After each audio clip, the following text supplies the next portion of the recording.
All right, so good evening, everyone, and welcome to AJP's September webinar series. If you didn't join us last week, our legal associate Nadia had shared her insights and knowledge on the law regarding organ donation. And today, here with me is Mr. Sharan Chandran. He is a senior associate here at Elvin John and Partners, who specializes in employment law. Today, he will be sharing with us on the laws of dismissal in Malaysia. If you have any questions, you can feel free to type in the chat box, or if you prefer, you can personally message me. Or at the end of the session, there will be a Q&A session where you can personally use your mic and forward your questions to either me or Mr. Sharon. So I pass it to you, Sharon. Thank you, Hasif, for the introduction. A very good evening to everyone who has joined this webinar series hosted by our law firm Elvin John and Partners. Today, I shall provide some key insights into the law on dismissal in Malaysia. For instance, as an employee, you might be thinking, what constitutes a wrongful or unfair dismissal by a former employer? If you're an employer, you might be wondering if you could lawfully dismiss an employee without the risk of having an unfair termination suit brought against the company. Next. Essentially, a contract of employment comes to an end on mutual grounds when an employee voluntarily resigns by providing a notice period pursuant to the employment contract or statutory prescribed notice period. According to Section 12 of the Employment Act 1955, either party to a contract of service may at any time give to the other party notice of his intention to terminate such contract of service. By a literal reading of Section 12, one would understand that in a contract of employment, either the employee or the employer has the freedom to terminate the contract of employment by giving a notice to terminate such employment. Next.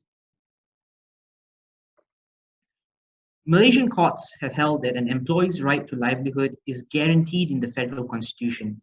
This protection does not mean that an employer cannot dismiss an employee, but it does imply that an employer cannot dismiss an employee without reasonable justification.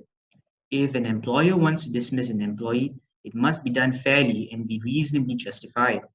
Some valid reasons for dismissal includes, for instance, misconduct, poor performance, redundancy or retrenchment, non-confirmation of probationers, or retirement. Next. In this presentation, I will discuss how Malaysian courts reaches a conclusion of there being an unfair or constructive dismissal. There's one fundamental difference to distinguish between an unfair dismissal and a constructive dismissal claim. An unfair dismissal is deemed to have occurred if the employer did not provide good reasons in dismissing the employee or fail to comply with the company's internal disciplinary or dismissal processes when dismissing the employee. In example, the employee is able to prove that he or she was not given the opportunity of a fair hearing in the form of a domestic inquiry when found guilty of a misconduct. Next. Constructive dismissal, on the other hand, is defined as an act where an employee terminates his or her employment contract due to a breach of the employment contract committed by the employer. There is no direct termination by the employer. The breach committed must have been so severe that it had halted the essential terms of the employee's employment contract. In other words, the breach goes to the root of the contract, leaving the employee no choice but to resign.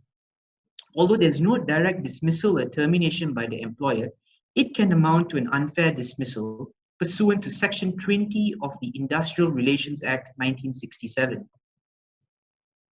Under Section 20 of the Industrial Relations Act 1967, an employee who feels that he has been unfairly dismissed without just cause or excuse by his employer may lodge a representation to the Director of General Industrial Relations within 60 days from the date of his termination. By lodging this representation, the employee is seeking for a reinstatement to his former employment with the employer. This recourse includes a situation where an employee believes that he was constructively dismissed by the employer. Constructive dismissal means a situation where the employee was left with no choice but to tender his resignation due to the actions, decisions, or policies imposed by the employer on the employee, resulting in a breach of contract by the employer, although there's no direct termination by the employer.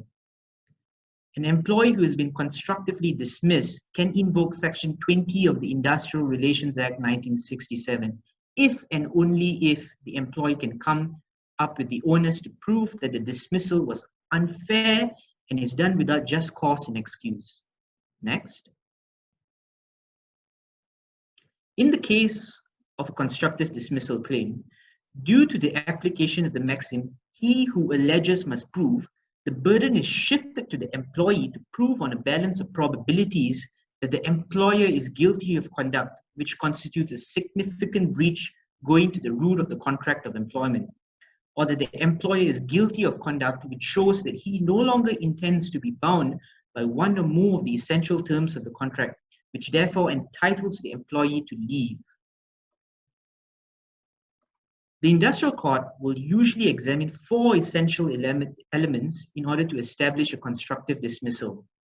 As a general rule, if any of these four essential elements are not met, the court will not rule in favor of a constructive dismissal claim. Next. The said four essential elements are as follows. Firstly, there must be a fundamental breach of the employment contract committed by the employer. Secondly, the employee in question must resign in response to the said breach and not for any other unconnected or ancillary reason. Thirdly, the breach must be sufficiently important to justify the employee resigning. And fourthly, the employee must not delay. Next.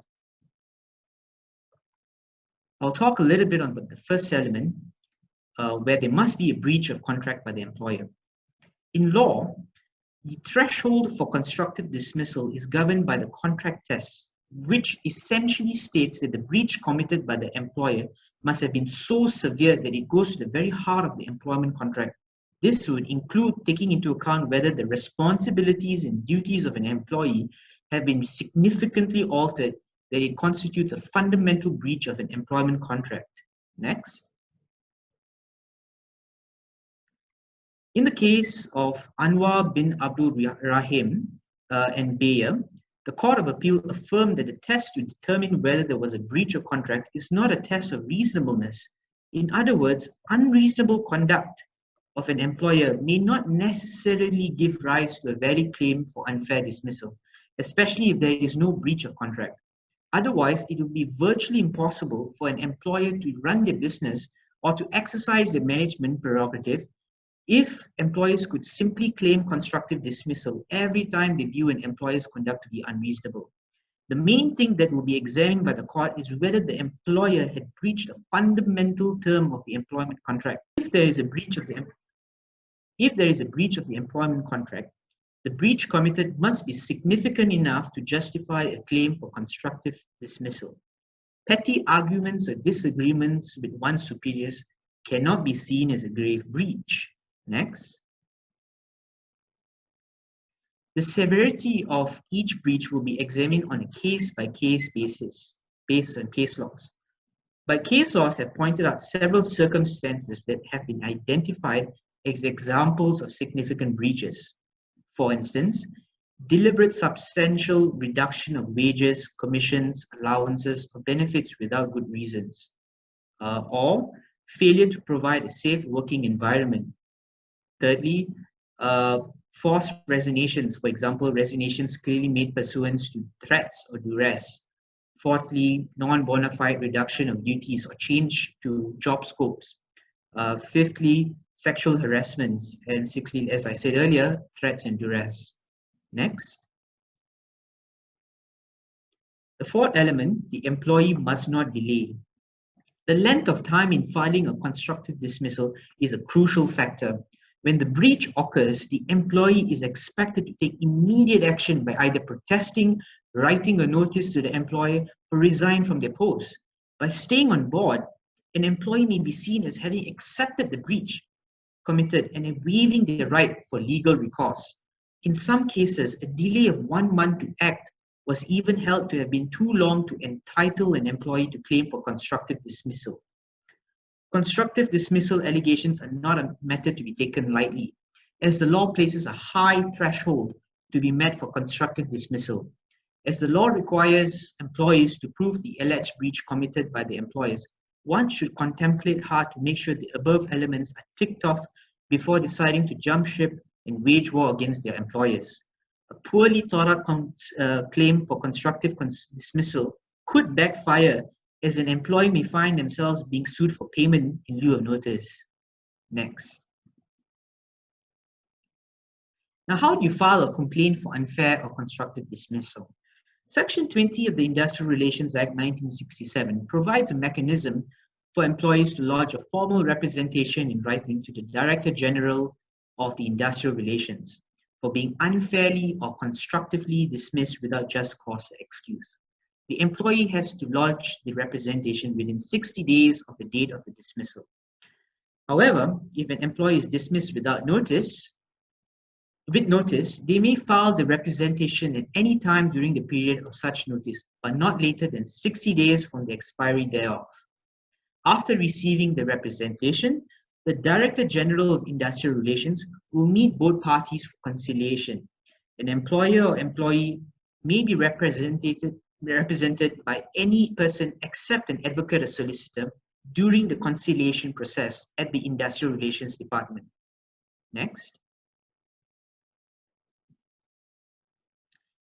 Now, you might be wondering, what happens if the conciliation process between parties and the Director General of Industrial Relations fails?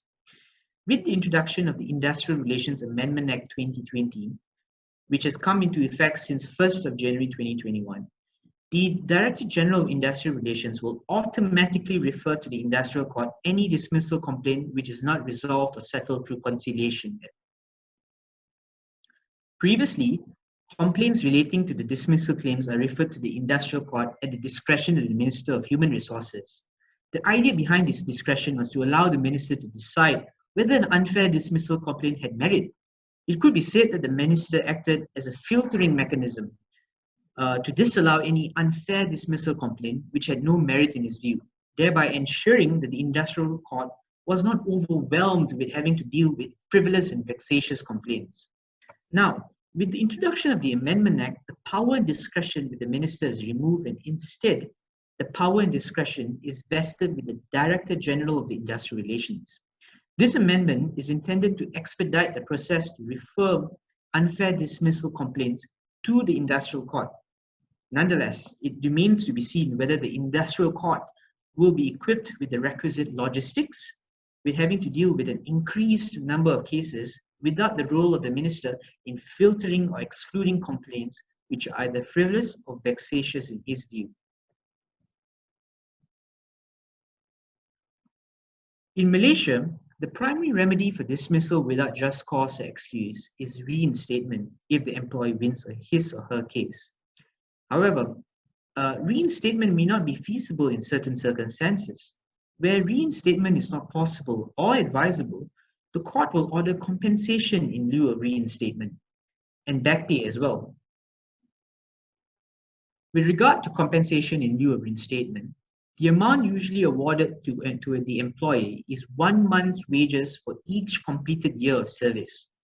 With regards to back pay, the employee is entitled to all areas of wages for the period he or she stood unfairly or constructively dismissed, but subject to a maximum of 24 months' wages, while for employees on probation, up to a maximum of 12 months. Next. What happens when an employee or employee loses in a dismissal case at the Industrial Court? If either party loses the case in the Industrial Court, the aggrieved party may appeal to the High Court against the Industrial Court award within 14 days from the date of receipt of award. The High Court, in exercising appellate jurisdiction, may reassess the evidence and make its own analysis when deciding whether to interfere with the Industrial Court's findings of facts based on inferences drawn from the other proved facts. The High Court may reverse an award from the Industrial Court if its decision is plainly wrong due to the lack of or insufficient judicial appreciation of evidence by the industrial court, giving rise to an error of law or fact. Now, if, for instance, you're unhappy with the High Court decision, you may also have the opportunity to appeal against the High Court decision at the Court of Appeal. And the Court of Appeal remains as the highest axis of court for an unfair dismissal claim at present time. With that, I finish my presentation. I am happy to accept any questions from anyone from the floor. Thank you for your sharing, Sharon. Very insightful on the law of dismissal in Malaysia. Again, as Sharon has mentioned, anyone from the floor, feel free to share your questions if you have any.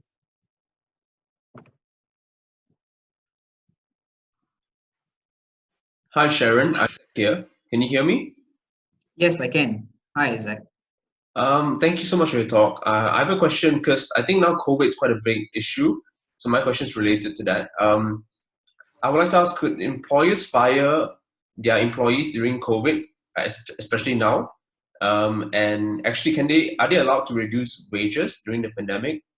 Because technically, the reason they normally give is that, there's reduced profits, so they have no choice. Is that a valid reason? Basically, you raised a very, very pertinent question during this time. Let me just take you through a case first. In North Malaysia, distributors in Ang Cheng Po, in the recent case of Tan Kok Chai and Mega 9 Housing, the salary of an employee has been regarded as a fundamental factor in a contract of employment, and any non-payment of salary by the employer has been regarded as a fundamental breach of the contract of employment. In the case of Nur Hazlina Kamarudin and Nusa Petro, the employer failed to pay a few months' salary and statutory deductions from the employee's monthly salary to the statutory body. After having failed to resolve the matter with the management, the employee tendered her notice of resignation and left the job. The industrial court held that there was a constructive dismissal and held inter alia that the non-payment of salaries for the said period, combined with the failure of the company to pay the relevant statutory authorities for deductions made, amounted to a breach of fundamental terms of the employment contract. Having said so, the issue as to whether the non-payment or deduction of salaries arising from the current COVID-19 pandemic will constitute a constructive dismissal is yet to be tested in courts, since there's a special or genuine circumstance, particularly whereby a number of sectors are unable to operate due to the movement control orders put in place. I hope this answers your question, Isaac. Yeah, it does. Thank you.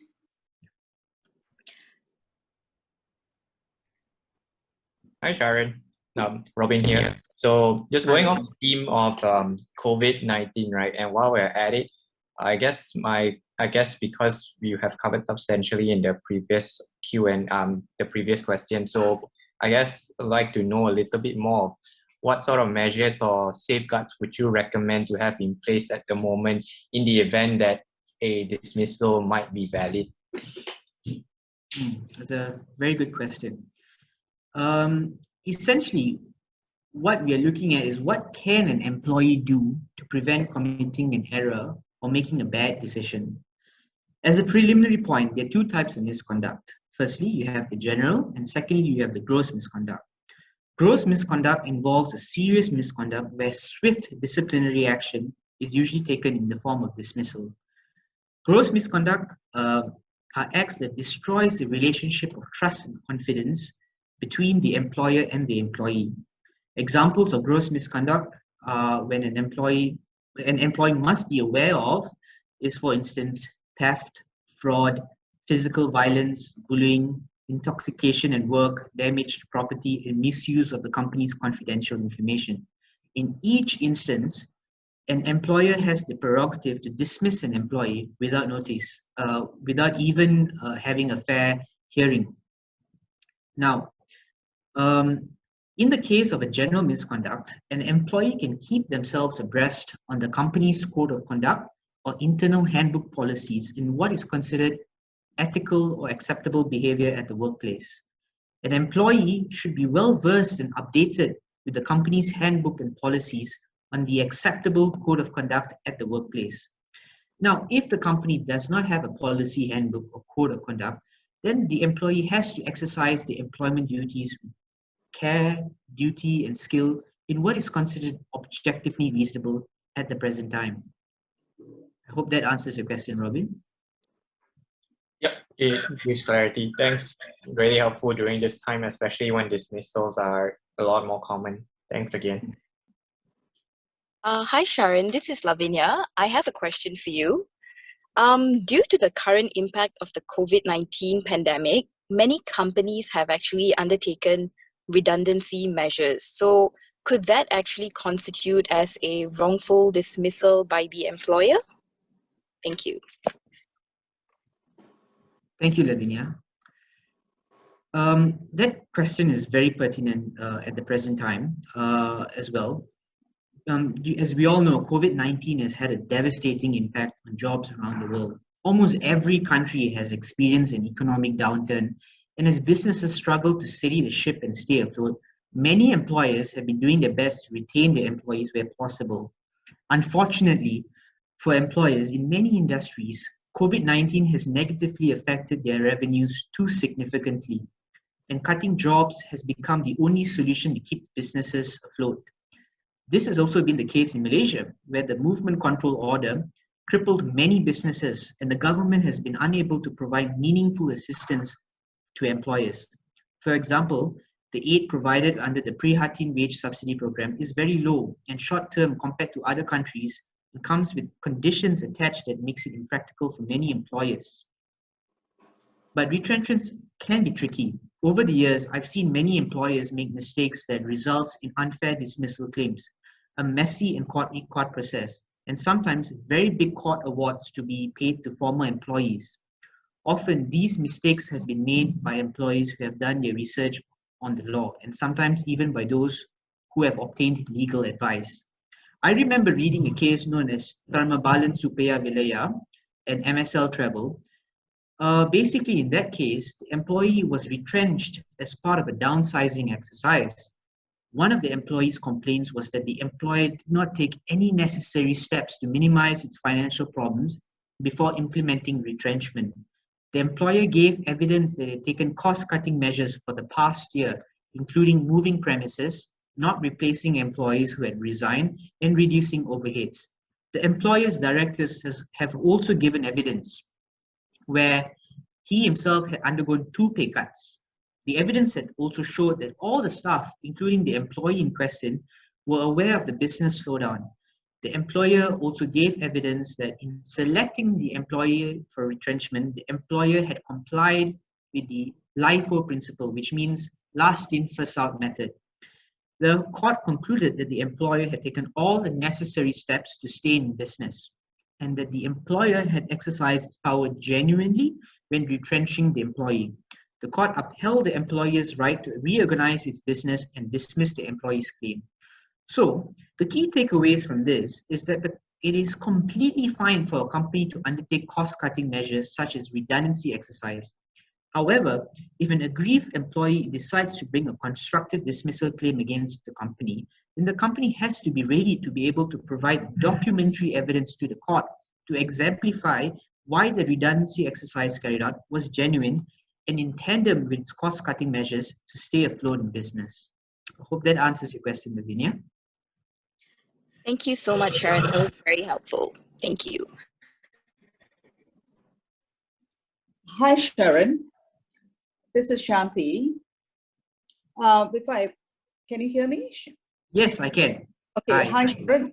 Yeah, thank you so much for the insightful sharing. It was very helpful indeed. But I have a question for you. Now, can departmental transfers, demotion, and change of job description amount to an unfair dismissal complaint against the employer? What are your thoughts, please? Yeah, thank you very much for that question, Shanti. As previously discussed, for a claim of constructive dismissal to succeed, the employee has to be able to establish that the employer had breached a fundamental term of the employment contract. Although the right to transfer an employee is no doubt the prerogative of the management, employers should ensure that any transfer of an employee does not involve a demotion and any significant change in employment terms and conditions. The transfer must be justified with valid and genuine reasons and be between entities which are within the same group of companies. Now, the industrial court will normally not interfere in cases of transfers unless the complainant employee proves that the transfer is in fact actuated with improper motive or any kind of malified intention. It is well established that the transfer is by way of victimization and the same can be sufficiently proved on a balance of probabilities, then the transfer would be deemed as bona fide and hence a constructive dismissal claim would be dismissed. In the case of Govindasamy Munusamy, the alleged transfer was held to be not bona fide when evidence revealed that there were attempts to eliminate the employee from the service of the company by transferring him to a different entity which was not part of his contractual term. Similar and not surprisingly, in the case of Ang Beng Tek and Pen Global Textile, a demotion without any just cause or excuse can be classified as dismissal. I hope that answers your question, Ms. Shanti. Yes, thank you, Sharan. I think that's been very clear. Thank you so much.